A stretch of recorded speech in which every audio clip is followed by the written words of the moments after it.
الحمد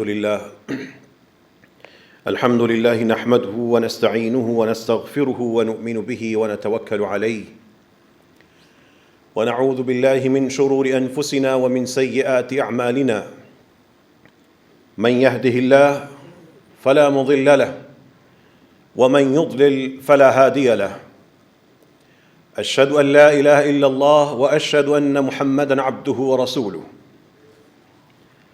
أما بعد فأعوذ بالله من الشيطان الرجيم بسم الله الرحمن الرحيم وإن كثيرا من الناس بلقاء ربهم لكافرون وإن كثيرا من الناس بلقاء ربهم لكافرون صدق الله العظيم اللهم صل على محمد وعلى آل محمد كما صليت على إبراهيم وعلى آل إبراهيم إنك حميد مجيد اللهم بارك على محمد وعلى آل محمد كما باركت على إبراهيم وعلى آل إبراهيم إنك حميد مجيد اللهم ربنا آتنا في الدنيا حسنة وفي الآخرة حسنة وقنا عذاب النار اللهم ربنا يا أرحم الراحمين إنا نسألك الهدى والتقى والعفاف والغنى اللهم اغفر لنا ولآبائنا وأمهاتنا وإخواننا وأخواتنا وأحيائنا وأمواتنا وذكورنا وإناثنا وصغارنا وكبارنا. یہ بتائیے آپ سب لوگ کہاں جا رہے ہیں؟ آپ بتا کیوں نہیں رہے کہ آپ کہاں جا رہے ہیں؟ بتائیے آپ کہاں جا رہے ہیں؟ اب آپ سوچ رہے ہوں گے ہم تو یہاں پہ بیٹھے ہیں، ہم تو کہیں نہیں جا رہے۔ یہ سوال تو اس سے ہوتا ہے جو چل رہا ہو، راستے میں ہو، گزر رہا ہو، اٹھا ہوا ہو، تو سوال ہوتا ہے کہاں جا رہے ہیں؟ اس لیے یہ سوال بظاہر درست نہیں ہے،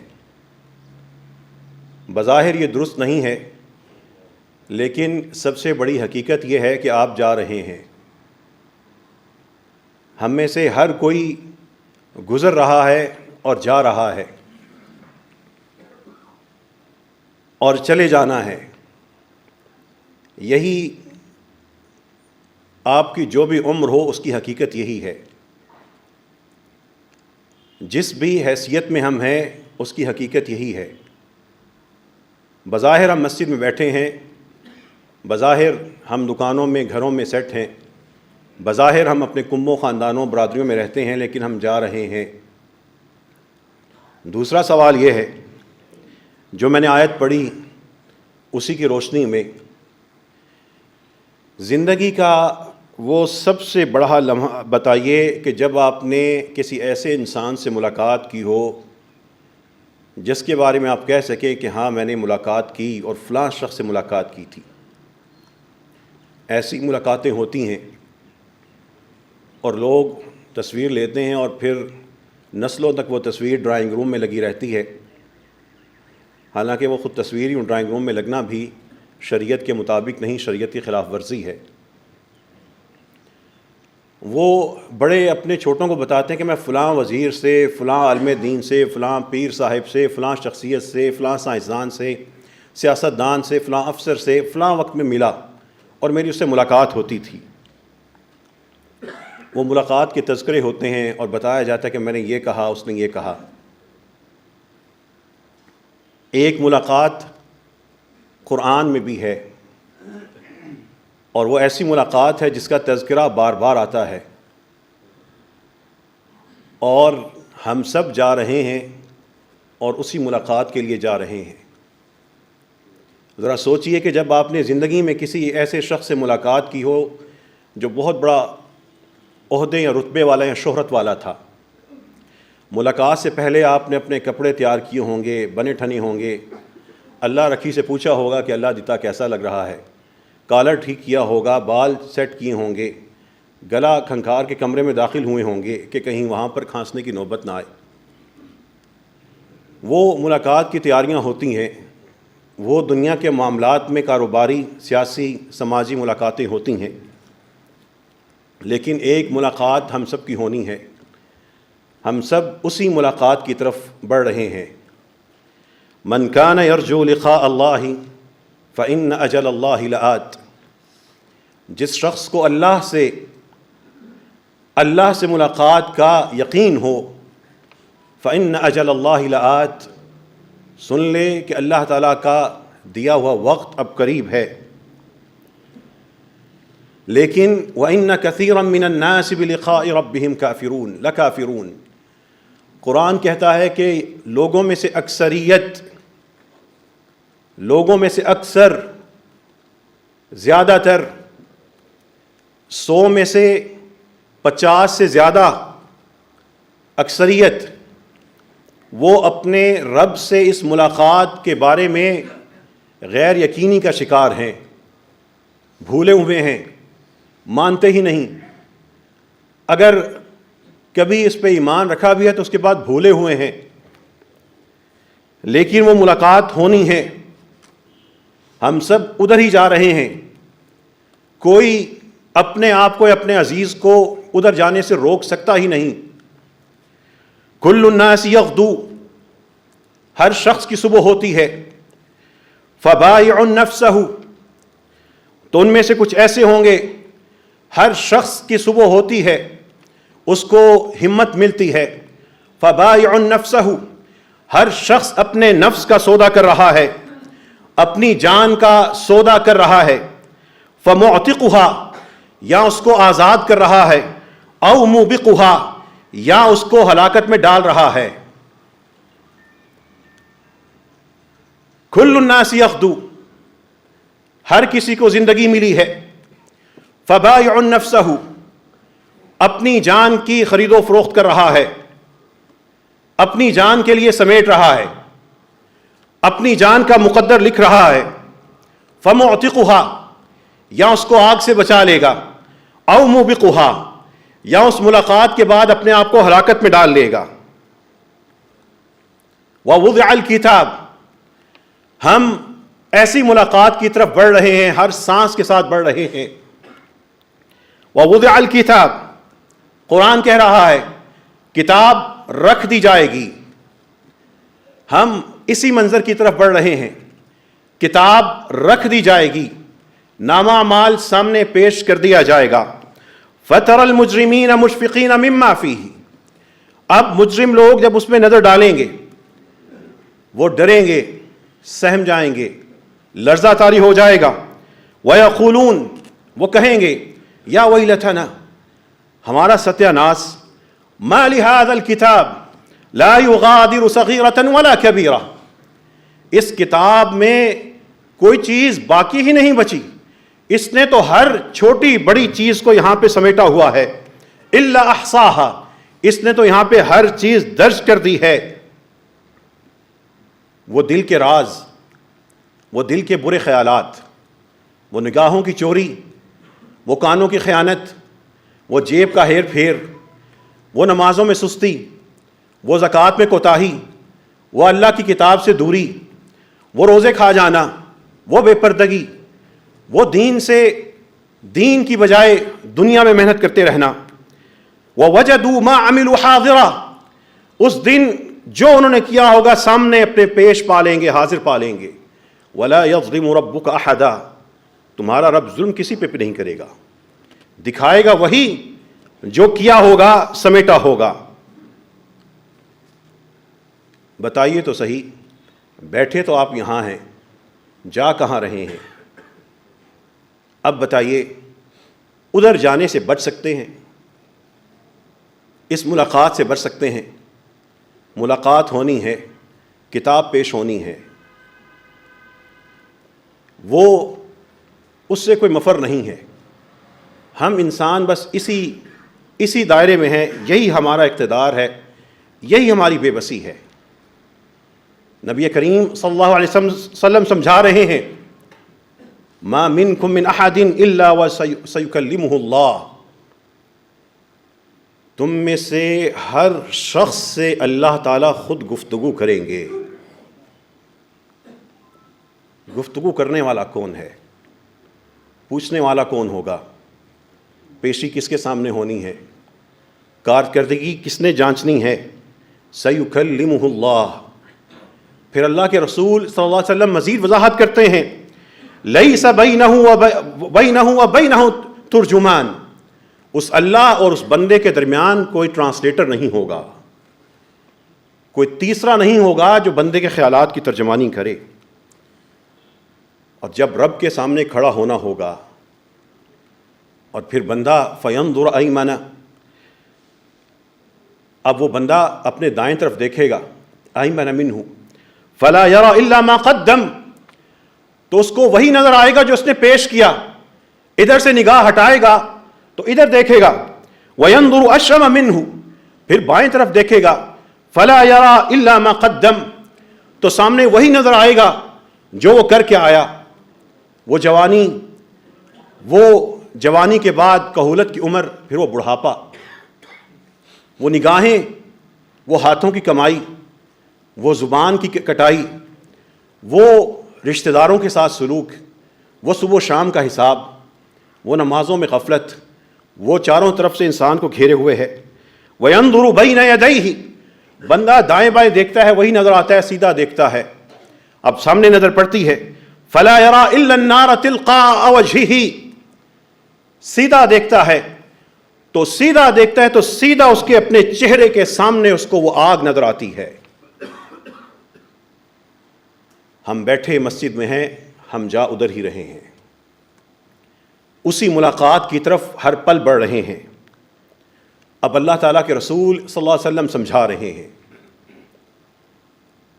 اس کیفیت میں پہنچنے سے پہلے، دائیں بائیں اور سامنے مایوسی کی حالت میں گرفتار ہونے سے پہلے، فاتقوا النار، اس آگ سے بچاؤ کا بندوبست کر لو. فاتقوا النار، اس آگ سے بچاؤ کا بندوبست کر لو. اس ملاقات کے بعد فاتقوا النار، اس آگ سے بچاؤ کا بندوبست کر لو. اگر نمازیں چھوڑنے سے اس آگ سے بچنے کا بندوبست ہوتا ہے تو نمازیں چھوڑ لو، اور اگر نمازیں پڑھنے سے بندوبست ہوتا ہے تو پھر سوچو کرنا کیا ہے.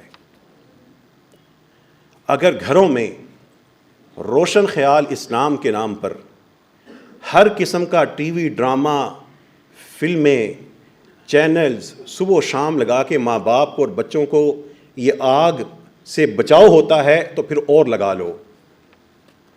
لیکن اپنے دل سے یہ پوچھیں کہ میرا بیٹا اور بیٹی اور ماں اور باپ اور بہن اور بھائی جب بیٹھ کر یہ فلمیں اور ڈرامے دیکھتے ہیں تو فاتقوا النار، آگ سے بچاؤ ہو رہا ہوتا ہے یا آگ کی طرف بڑھ رہے ہوتے ہیں.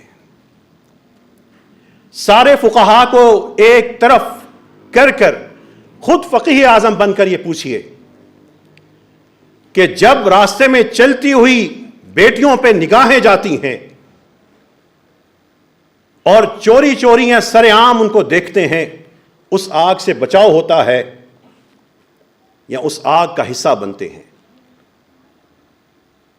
اور جب دین کے نام پر مسلک کو پڑھنا پڑھانا شروع کر دیتے ہیں اور مسلک کی محبتیں سمیٹتے ہیں تو خود سوچئے کہ اس وقت آگ کا حصہ بنتے ہیں یا آگ سے بچاؤ کرتے ہیں.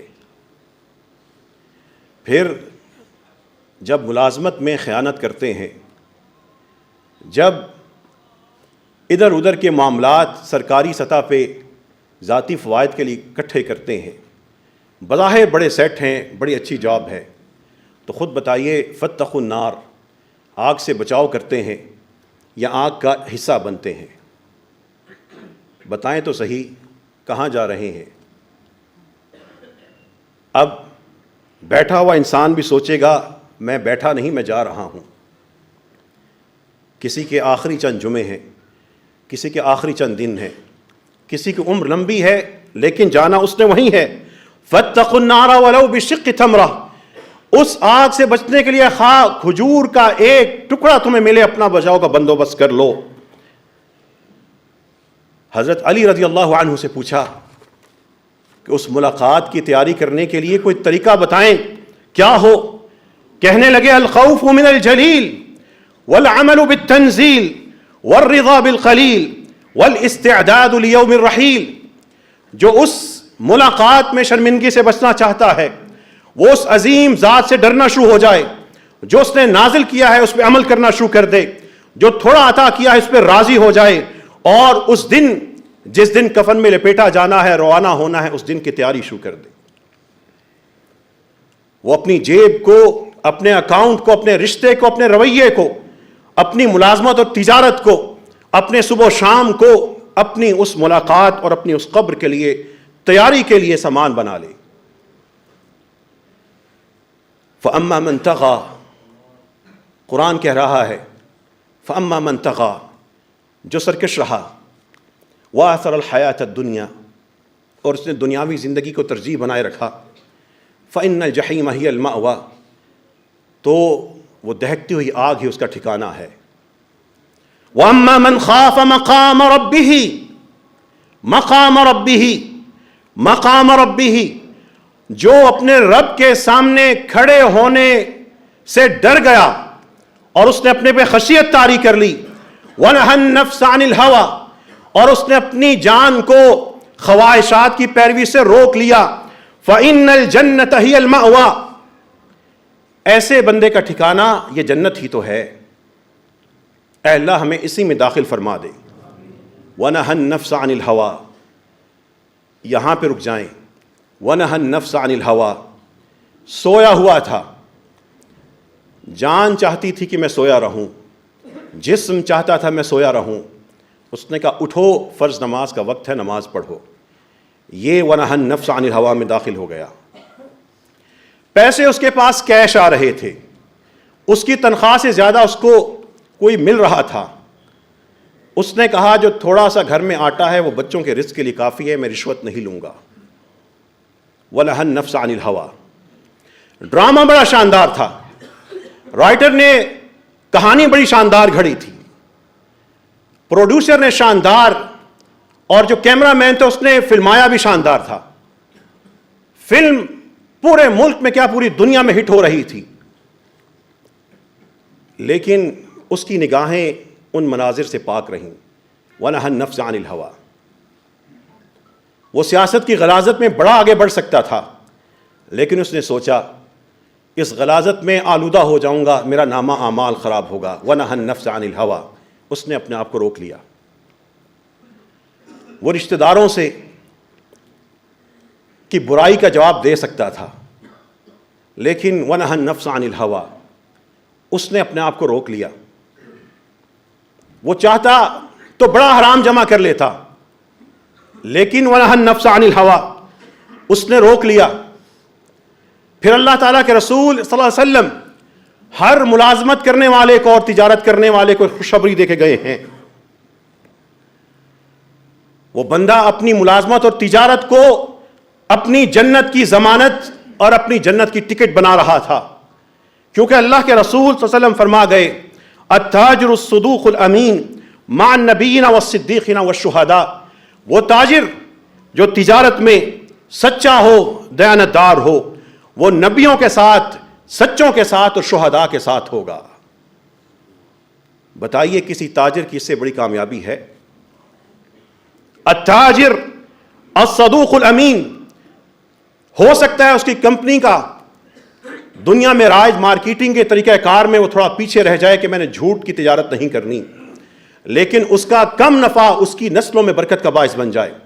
ہو سکتا ہے ایک جھوٹا اور لوگوں کو دھوکہ دے کے اپنا مال بیچنے والا مال زیادہ سمیٹ لے, لیکن اس کے بچے ہی اس کے لیے انگارہ بن جائیں. وہ اپنی نگاہوں کے سامنے اپنے بچوں کو عیاشی میں مبتلا دیکھے اور پھر پچھتائے کہ یہ میرا مال کہاں جا رہا ہے. ہم میں سے ہر شخص کا ایک رویہ ہے, غصہ آتا ہوگا, لیکن جو اللہ کی ملاقات کے یقین کے ساتھ اپنی زندگی گزار رہا ہے, وہ نبی کریم صلی اللہ علیہ وسلم کے اس قول کی وجہ سے اپنے غصے پی جاتا تھا. وہ اپنے غصے کو بھی اپنے رب سے ملاقات کا ایک تعلق بنا لیتا تھا. من کظم غیظا وهو قادر على ان ينفذه. جس شخص نے غصہ پی لیا حالانکہ وہ اس بات پہ قادر تھا کہ اس وقت غصے میں دوسرے سے کوئی سختی کر لیتا. دعاہ اللہ عز وجل علی رؤوس الخلائق یوم القیامہ، اللہ تعالیٰ ساری خلق خدا کے سامنے اس کو بلائیں گے. فلاں غصہ پینے والا، اس کو غصہ آتا تھا بیوی پر بچوں پر لیکن پی جاتا تھا، ادھر ادھر کام کرنے والوں پہ لیکن پی جاتا تھا. اللہ بلائیں گے ادھر آؤ، خلق خدا کے سامنے آؤ. حتی یخیرہ اللہ من الحور ما یشاء، اللہ تعالیٰ اس کو خلق خدا کے سامنے، ساری مخلوق کے سامنے انعام کیا دے رہے ہیں؟ جو یہاں پر حور ہے اپنی شاندار کوئی بیوی بنانا چاہتے اس کو بنا لو. اس کو غصہ آتا تھا سکول میں، کالج میں، دفتر میں، گھر میں، لیکن وہ سمجھتا تھا کہ میں اس رب کے غصے سے بچنے کے لیے اس کی مخلوق پہ مہربان رہوں گا. وہ اس ملاقات کے ساتھ اس کے حساب پہ وابستہ تھے. ابو حازم سے کسی نے کہا تھا یہ سمجھاؤ تو صحیح، یہ ہم اللہ کے پاس جو جائیں گے تو ماجرا کیا ہوگا، کیفیت کیا ہوگی؟ وہ آیات اور احادیث پڑھنے والے اس بندے کی عقل کے مطابق اس کو سمجھا رہے ہیں، بتا رہے ہیں اما المحسن کالغائب یقدم علی اہلہ. دیکھو اس دنیا میں جو اچھے کام کر کے جائے گا اس کا حال اس شخص کی طرح ہوگا جو گھر سے دور ہے اور دور کما رہا ہے، سمیٹ رہا ہے، پھر اس کو اپنے گھر جانے کا موقع ملتا ہے، وہ سفر کر کے اپنے گھر پہنچتا ہے. لیکن جو برا ہوگا وہ اس طرح ہوگا جیسے کوئی بھگوڑا غدار غلام اس کو کھینچ کر اس کے آقا کے سامنے لایا جائے.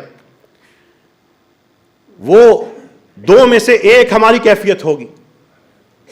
ایک خاتون، اس دور کی خاتون جب ہماری امت قرآن سے منسلک تھی، وہ خیر القرون کے بعد کی امت، ان میں سے ایک عبادت گزار خاتون، اس کو اس کا ایک عزیز بہت دور سے ملنے کے لیے آیا.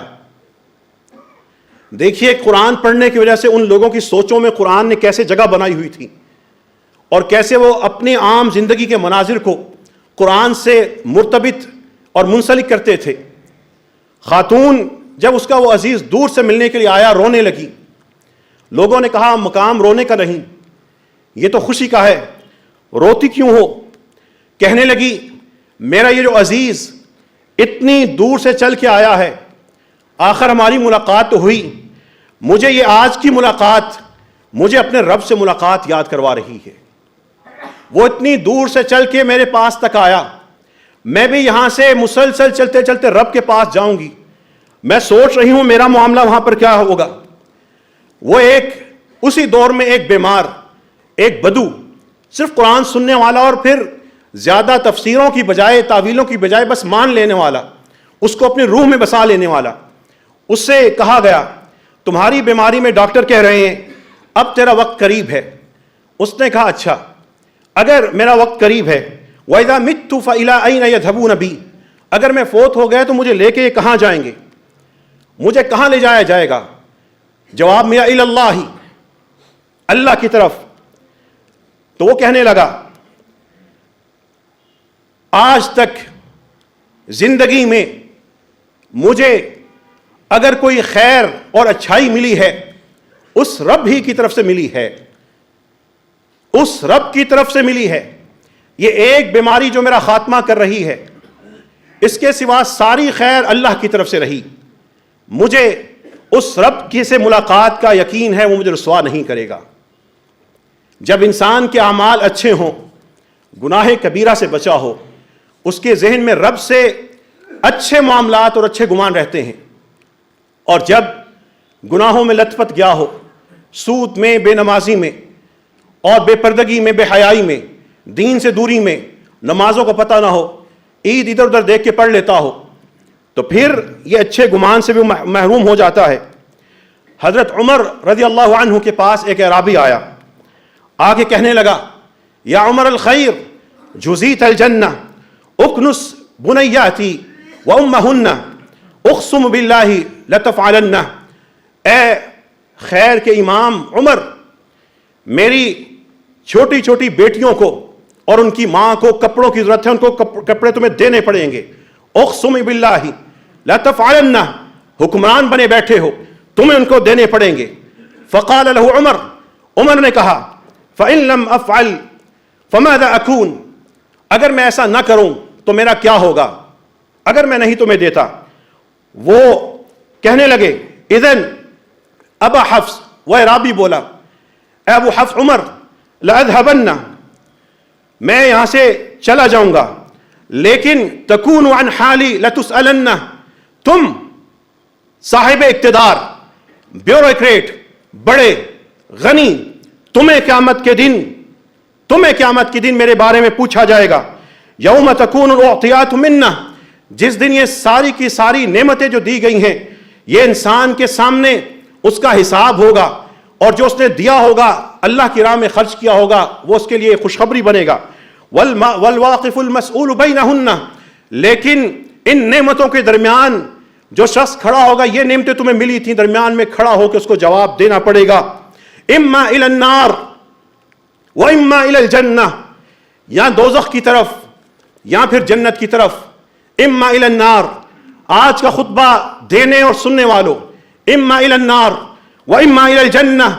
عمر کو وہ اعرابی کہہ رہا ہے، صاحب اقتدار کو کہہ رہا ہے، اس دور کے وزیر اعظم کو، اس دور کی اسلامی ریاست کے سب سے بڑے عہدیدار کو کہہ رہا ہے، اس دور کی فوج کے سپہ سالار کو کہہ رہا ہے اما الی النار و اما الی الجنہ، یا دوزخ کی طرف یا جنت کی طرف. فبکا عمر رونے لگے، حتی احطلت لحیتہ، داڑھی بھیگ گئی. کہنے لگے میرے اپنے غلام کو بلایا، میری اس قمیص کے سوا میرے پاس کچھ نہیں ہے، یہ اس کو دے دو، یہ نہ ہو قیامت کے دن یہ میرے گلے پڑ جائے. اور ساتھ کہا اس نے جو شاعری کے انداز میں مجھ سے مانگا ہے، میں اس شعر کی وجہ سے نہیں نواز رہا، میں اس شخص کو اپنی آخرت، اپنی اس ملاقات میں شرمندگی سے بچانے کے لیے دے رہا ہوں.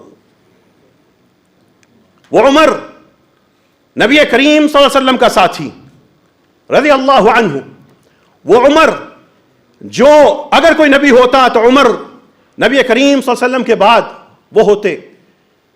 وہ عمر رضی اللہ عنہ جس کے فضائل اتنے کہ گھنٹوں کیا کئی دن تک وہ ختم نہ ہو. وہ عمر رو رہا ہے، اس کو ایک عام بدو رلا رہا ہے. تو سوچئے تو صحیح، ہمارے اللہ نے، ہمارے رب نے ہمیں کن کن چیزوں سے نہیں نوازا. گھر دیا، اس کے لیے کیا کیا اللہ تعالیٰ. اس ملاقات میں ایک عظیم منظر جس کے لیے آپ کو ہمت کرنی ہوگی وہ یہ ہے، وہ ملاقات ہو رہی ہے. اس مسجد میں موجود ہر شخص توجہ کے ساتھ اس قرآن کے ان الفاظ کو ذہن میں رکھ کے اس کی ملاقات کی تیاری کریں. ادھر دنیا میں ہم اکٹھے ہوئے، رب نے ماں باپ دیے تھے، بچے وہاں پہ اکٹھے ہوتے ہیں، انسان کو ادھر کا گھر ادھر پھر ملتا ہے. کتنا بڑا یہ منظر ہوگا، کتنا بڑا یہ اعزاز ہوگا کہ ادھر کی ماں، ادھر کا باپ، ادھر کا بھائی، ادھر کے عزیز جنت میں اللہ اکٹھے کر رہا ہے. وہ اس چھوٹے سے گھر میں رہنے والے وہ رب کی وسیع جنتوں میں اکٹھے ہو رہے ہیں. لیکن ایک گھر اور ہوگا.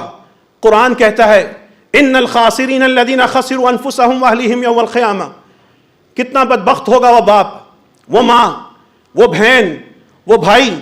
قرآن کہتا ہے بڑے ہی رسوا کن ہارنے والے ہیں وہ لوگ جو اپنے گھر والوں کو قیامت کے دن ہار جائیں گے، کھو دیں گے، خود بھی ان بچوں کو بھی لے کے جہنم میں وہاں پہ اکٹھے ہوں گے.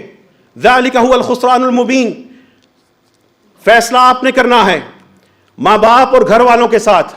اگر جنت میں ڈرامے دے کے اکٹھے ہونا ہے اور ہوا جا سکتے تو اور ڈرامے لگا لیں، اور اگر یہ ادھر لے کے جاتا ہے تو سوچ لیں اس وقت اسلام آباد کی یونیورسٹیوں میں، تعلیمی اداروں میں، گھروں میں جو لڑکے اور لڑکیوں کے دوستی کے ماحول ہیں، اپنی سیرت اور کردار کو خاموشی سے وہ آلودہ کر دیتے ہیں.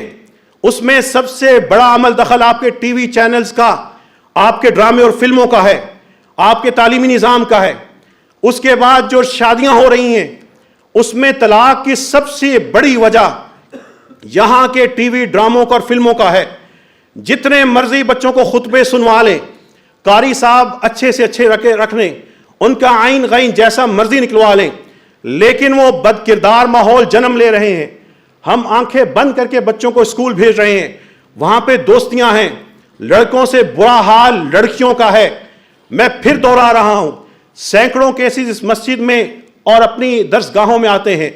وہاں پر ایک طے کر لے باپ یہاں پہ بیٹھا ہوا بھائی کہ اپنے گھروں میں ساری غلاظت اور آلودگی آپ کی اس سکرین سے آ رہی ہے. وہاں پہ بتایا جاتا ہے کیسے باپ کو دھوکہ دینا ہے, کیسے کسی اور کی بیٹی کو ایک سے نہیں دو سے نہیں وقت میں ایک میں چار چار سے کھیلنا ہے. وہاں پہ بتایا جاتا ہے کہ کیسے شریعت کو قدامت پسندی بنا کر آپس میں دوستیاں لگانی ہیں. یہ جو غیرت سے محروم لوگ کل کو جوان ہوں گے, انہوں نے کیا اسلام کا اور کشمیر کا اور جہاد کا کیا انہوں نے دفاع کرنا ہے؟ یہ دو منزلیں دو ہیں, اما الی النار و اما الی الجنہ. کوئی مسلک نہیں, کوئی جماعت نہیں, کوئی تنظیم نہیں, کوئی شخصیت نہیں. اپنا ہدف بدلیے, اما الی النار و اما الی الجنہ. بتائیے, اپنے گھر کا جائزہ لیں. اس ملاقات کے بعد دو میں سے ایک حشر ہے, اما الی الجنہ و اما الی النار. اللہ سے دعا کیجئے اللہ ہمیں اہل جنت میں داخل فرما, اے اللہ ہمیں اس کے لیے عمل کرنے کی توفیق عطا فرما. وآخر دعوانا ان الحمد للہ رب العالمین. الحمد للہ حمدا کثیرا طیبا مبارکا فیہ. اللہم لک الحمد حمدا کما ينبغی لجلال وجہک عظیم سلطانک. اللہم لک الحمد على ما اخذت ولک الحمد على ما اعطیت. اللہم صلی علی نبینا محمد وبارک وسلم.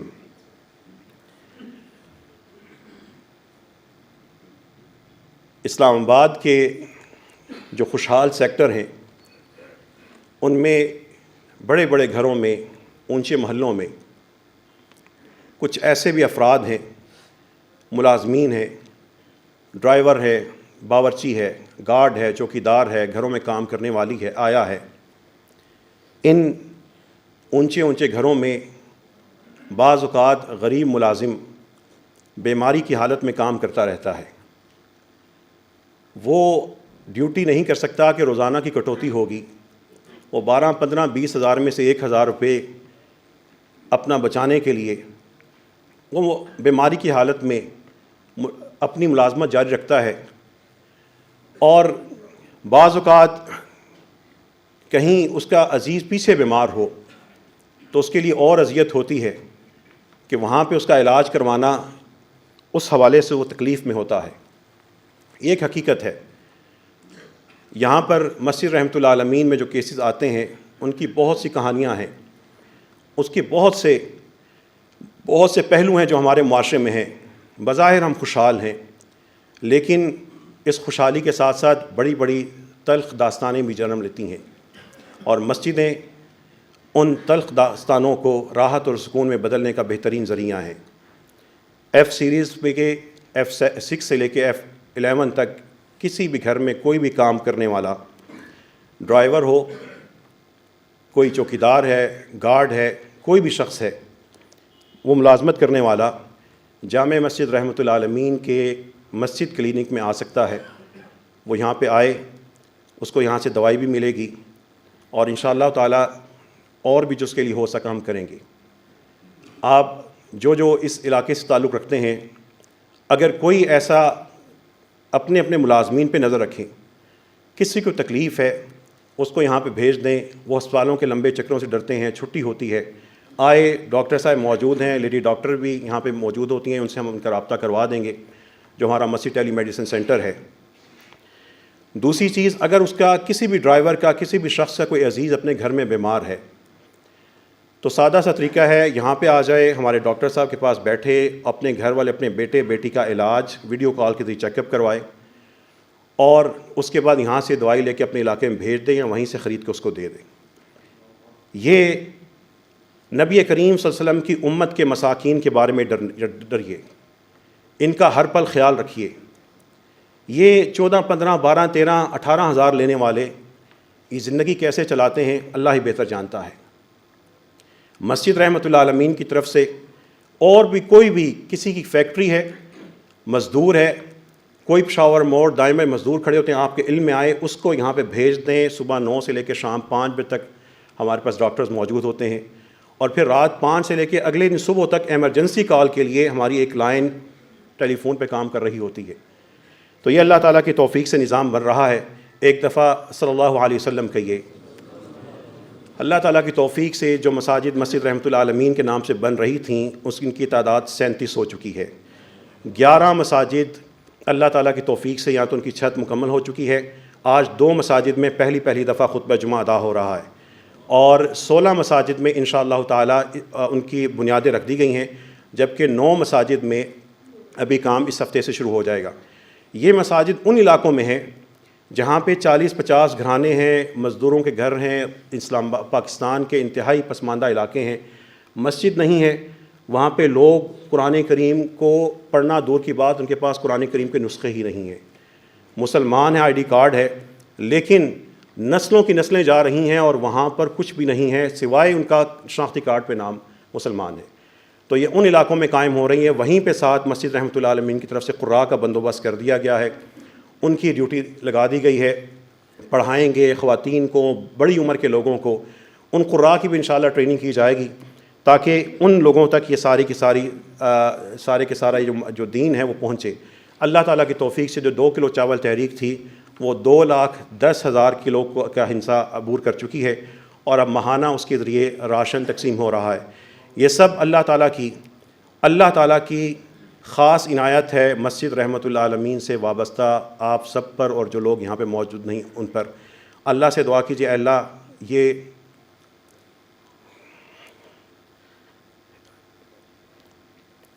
ہم سب کا یہ عمل، اے اللہ روز قیامت آگ سے بچاؤ کا بندوبست بنا دینا۔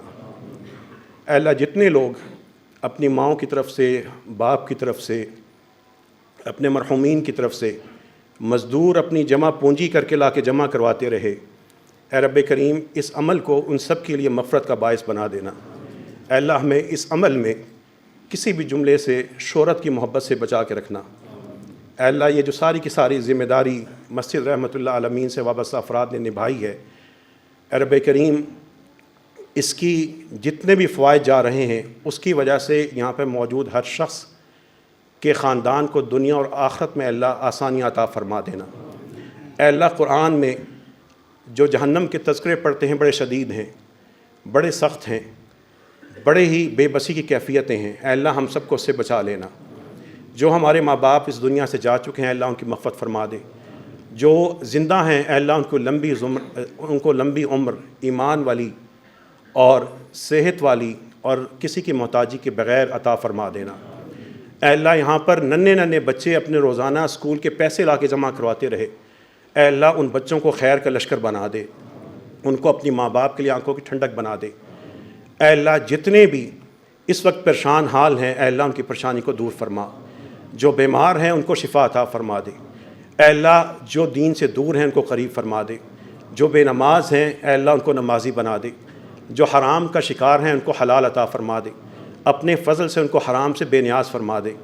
اے اللہ قیامت کے روز ہمیں اپنی ملاقات میں عزت عطا فرمانا، اے اللہ ہمیں وہاں پر رسوا نہ کر دینا، اے اللہ وہاں پر ہمارے اعمال کو ہمارے حق میں گواہ بنا دینا، اے اللہ قرآن کو ہمارے حق میں حجت بنا دینا۔ رب کریم ہمیں اپنی قبروں میں اترنے سے پہلے اپنی اصلاح کرنے کی توفیق عطا فرما دے۔ اے اللہ ہمیں کلمے کے مطابق زندگی گزارنے کی توفیق عطا فرما۔ اے اللہ ہمیں اپنے گھروں میں جو ہم حرام دیکھتے ہیں، سنتے ہیں، مناتے ہیں، جو حرام ایک دوسرے کو دیتے ہیں اس سے بچا لے۔ اے اللہ ہمیں اپنے بچوں کو، اپنے عزیزوں کو دوزخ سے، آگ سے بچانے کی توفیق عطا فرما دے۔ اے اللہ تیری رحمت، ہم اپنے اعمال نہیں، تیری رحمت کا تجھے واسطہ دے کے سوال کرتے ہیں، اے اللہ ہم پہ اپنی رحمت نازل فرما دے۔ اے اللہ جو ہمارے فوت ہو چکے ہیں ان کی مغفرت فرما دے۔ اے اللہ ہمارے وہ پیارے عزیز بزرگ آفتاب احمد صاحب جن کو ہم نے چند دن پہلے اپنے ہاتھوں سے ان کی قبر میں اتارا، اے اللہ ان کی قبر کو منور فرما دے، ان کے درجات کو بلند فرما دے۔ جتنے بھی مرحومین جن کے آج تک ہم نے جنازے پڑھے یا ہم بھول گئے یاد ہیں، اے اللہ تمام اہل ایمان کی مغفرت فرما دے۔ اے اللہ ہم سب کو ماں باپ کے ساتھ جنت میں اکٹھا فرما دینا۔ اے اللہ ہم سب کو اپنے گھر والوں کے ساتھ جنت میں اکٹھا فرما دینا۔ وآخر دعوانا ان الحمد للہ رب العالمین۔